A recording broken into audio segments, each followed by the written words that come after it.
Hello, bio students. This lesson is going to be on a little bit of the history behind the discovery of DNA, the DNA structure itself. And the first picture that I have here, four different pictures, four different figures that played a fairly significant role in the discovery of DNA. We'll find that that was back in 1953. So those individuals are Francis Crick, James Watson, Morris Wilkins, and Rosalind Franklin. So we'll come back and we'll take a look at their work shortly, but I want to backtrack about 100 years, and in fact to the time of Gregor Mendel and Charles Darwin, 1850s, 1860s, when they were doing their work and publishing their work. Recall that Gregor Mendel, the father of inheritance, did his work on the garden peas, and more or less what he said is that packets of information were being transmitted from the parents to the offspring, and these packets of information allowed for the different phenotypes or traits that were observed in his garden peas. Charles Darwin, the father of evolutionary thought, evolution by means of natural selection. Natural selection does depend on variation within a population. That variation does come from genetic traits, and Charles Darwin said that it was genetic traits that are passed on from the parents to the offspring down the generations. But again, neither Gregor Mendel nor Charles Darwin knew what these different molecules of inheritance were, or what these packets of information were that were passed on from one generation to the next. It wasn't just them, it was no one that really knew what these were, because no one had truly seen these here. These, of course, are the chromosomes, and it took advances in microscopy and staining techniques to eventually be able to observe these underneath the microscope. Chromosomes does mean colored bodies. Now that they were being observed, they could also see processes like this one here, meiosis forming the gametes, and mitosis through cell division forming somatic cells. So being able to track the movement of the chromosomes from parent cells to the daughter cells. So that information, along with the rediscovery of the work of Gregor Mendel in the early part of the 20th century, allowed researchers, including Walter Sutton and Theodore Boveri that I show here, to develop what is now referred to as the chromosomal theory of inheritance, more or less saying that, well, yes, it is the chromosomes that are, or contain at least, these packets of information that are transmitting the information, the genetic traits, from one generation to the next. But it took until 1928 and the work of Frederick A Griffith that we see here, and an elegant study that he did, without going into all the details.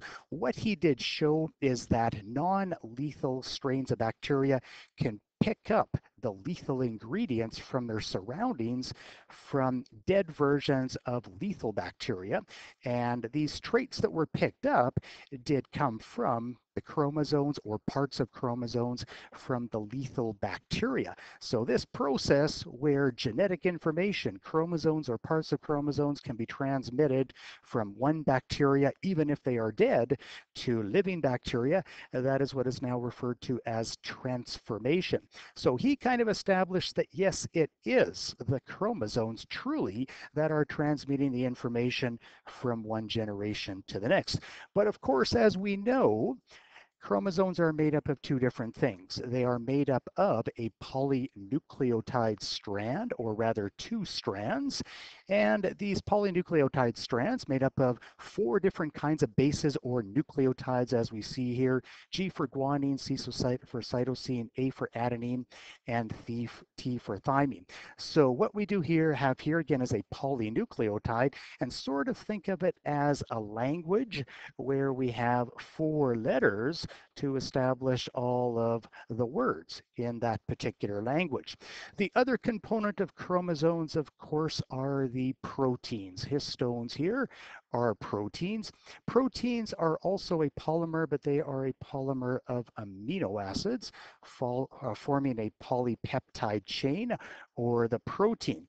Now, it just so happens that when we talk about amino acids, there are 20 different amino acids that are active in biological organisms, and you can think of this as 20 letters in the language of proteins versus the 4 letters in the language of nucleic acids or DNA. DNA. And it was for this reason that for a lengthy period of time, several decades in fact, that most researchers were really focusing not on the DNA component of chromosomes, but on the protein component. Their thinking was that with only 4 letters in the DNA, you can't possibly get the variation that is required for complex biological organisms, including us. And the proteins, with the language with 20 different letters, would be a much better candidate. As it turns out, as we know, that is in fact incorrect. But again, it took a couple of decades to actually discover this.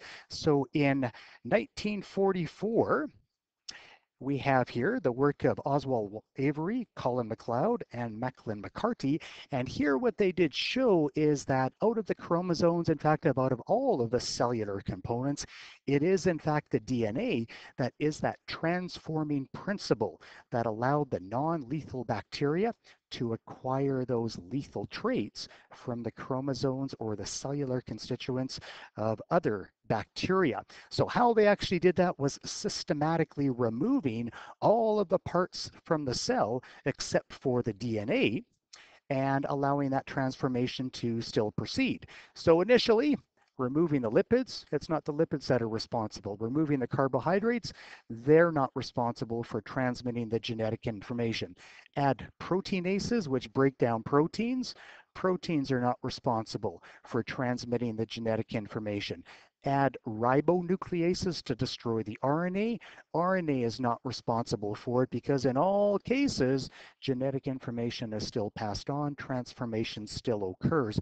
Only when they add enzymes that destroy the DNA, deoxyribonucleases, and there is no DNA, only then did no transformation take place. So this was, for most people, conclusive evidence that yes, it is the DNA that is transmitting the genetic information from one generation to the next. So now the push was really on to determine the structure of the DNA. So this is a representation of the DNA here, and this is referred to as a double helix. Double helix. So you can kind of think of this as a ladder with a whole bunch of steps. You take the ladder, hold it steady at one end, twist the other end, and this is what you get. So it is a double helix because there are 2 sides to the ladder, and that's where the double component of it comes in. So what we see here, linking the 2 sides together, are the steps in the ladder. So we'll talk about the different parts of the DNA, the steps versus the sides of the ladder, and what role they do play in terms of the function of the DNA. So where this double helix structure did actually come from was using some of the tools from chemistry and physics and the work of this researcher, Rosalind Franklin. Those 4 researchers that I mentioned, James Watson, Francis Crick, Maurice Wilkins, and this one here, Rosalind Franklin, were all working around the Cambridge area in Britain in the 1950s, all working on trying to figure out the structure of DNA, as were many, many other groups around the world. And Rosalind Franklin, along with Maurice Wilkins, they were kind of the experts in taking a look at what is called X-ray crystallography and X-ray diffraction. So this picture that we see here, it is referred to as picture number 51. It was produced by Rosalind Franklin, and this is a high quality, probably the highest quality picture that was possible at the time using X-ray diffraction of the DNA. So if you are trained in this field of X-ray crystallography, you're able to take a look at this picture and determine that the shape of the DNA is in fact, this one that I mentioned here, a double helix, and it is a right hand double helix. So that is kind of the role that Rosalind Franklin did play in terms of discovering the structure of DNA. She did work in a lab somewhat with Maurice Wilkins. They did work in the same general area. They didn't necessarily collaborate that well together. They were in the same lab though, and as it turns out, this image was passed on to James Watson and Francis Crick by Maurice Wilkins. A lot of sort of controversy behind the history of this story, but as it turns out, even though it was Franklin's picture, Maurice Wilkins did apparently have the authority to take this picture and share it with whoever he liked. And he did happen to be friends with Francis Crick, and that is who he shared it with. So that DNA double helix, a few more details in this picture here. The two different sides are really just holding the DNA molecule together, and what they are made up of are a sugar and a phosphate, and that is what we call the sugar phosphate backbone. So we'll see in a couple of more detailed pictures in a minute here that it's alternating sugars and phosphates. Their role is truly just a structural role. They do not and are not responsible for transmitting genetic information, carrying genetic information within the DNA molecule. What is responsible for that? The steps in the ladder, and those are what are referred to as the nitrogenous or the nitrogen bases. There are four different ones again. They are adenine, thymine, guanine, and cytosine. So it does show here as well, and we'll talk more about this, the base pairing. In each one of the steps, this is referred to as complementary base pairing. This is the only possibility that is stable, and that is to have an adenine with a thymine. That is one possible step, and a G-guanine with the cytosine. That is the other possible step. Unfortunately, it's not apparent in this picture here why that is the case, but if you don't have an A with a T and a G with a C, as we'll see, that does make the DNA double helix unstable, and because of that, any other base pairing is not a possibility for the DNA. This picture here shows us a few more details about the structure of DNA, the one on the left-hand side. I'll first point out that the two different polynucleotide strands, it is two different strands, one on either side or one half of the double helix. These are the polynucleotides and they run anti-parallel to each other. So if we were to read these strands, one might be read from the top to the bottom, but the other one that is attached to is read in the opposite direction, in this case here from the bottom to the top. So it is for that reason that they are referred to as the anti-parallel strands that are making up the DNA double helix. We can see a little bit better in this picture here, the sugars and the phosphates. So each of these, I'll just put an S for sugar, those are the deoxyribo sugars that are used to make up the deoxyribonucleic acid. So those are part of the backbone or the sides or the rails of the DNA. And the other ones are the phosphates. These are the phosphates here. I'll put a P for the phosphate. So what we have on both sides is alternating sugar, phosphate, but again, it's anti-parallel. These strands are actually going in opposite directions. They don't code for anything. What does the coding? Are the nitrogenous bases in the middle. So if we now kind of focus on the middle here, notice that the bases, they do come in from the sugars. They don't come in from the phosphates, they do come in from the sugars. So one base coming from either side, either polynucleotide strand. In the middle, again, the complementary base pairing. Really important that you remember it is the T that only goes with the A. It is the G that only goes with the C.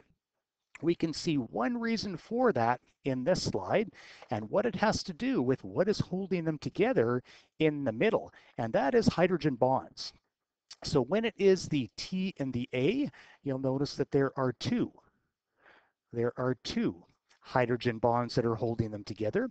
And when we take a look at the G and the C, there are three. This is the only stable structure for linking these bases together in the middle. So for this reason, a G will not form a bond with an A C will not form a bond with a T. They can only form a bond with their complementary bases due to the hydrogen bonding. There's a second reason for this as well that we can't see in this picture, but we can see if we take a look at the next slide here. Bases are different sizes. Two of the bases are larger, and two of the bases are smaller. So you'll see that this one here is made up of two rings, the guanine.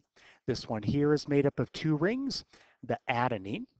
These ones that are made up of two rings, they are called the purines. And the ones that are made up of a single ring, that's the other two, the cytosine and the thymine, they are called the pyrimidines.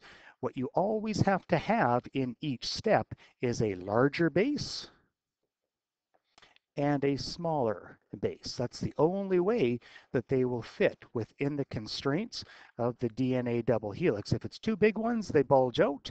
If it's two small ones, the DNA double helix pinches in, and that makes for an unstable structure. So you have to have always a larger base, a purine, with the smaller base, the pyrimidine. So size-wise, we could fit some other ones together. Size-wise, we could try to put this one here with this one here. Size-wise, they would fit together, but remember there's another reason for the complementary base pairing. This one wants to form 3 hydrogen bonds, this one only 2 hydrogen bonds. So once again, that is the second reason for the specific complementary base pairing. It's not just the size, but it's the number of hydrogen bonds as well. So the pictures at the right-hand side, it does just once again show the complementary base pairing in the untwisted DNA here. Again, pointing out that the rails, these are the rails of the ladder, they are made up of the sugar phosphate backbones. And what we do have in the middle, this is the genetic code, and that is the nitrogenous bases. Of course, it twists into the double helix. That is the structure that was determined by really James Watson and Francis Crick. Those are the two that came up with the actual structure.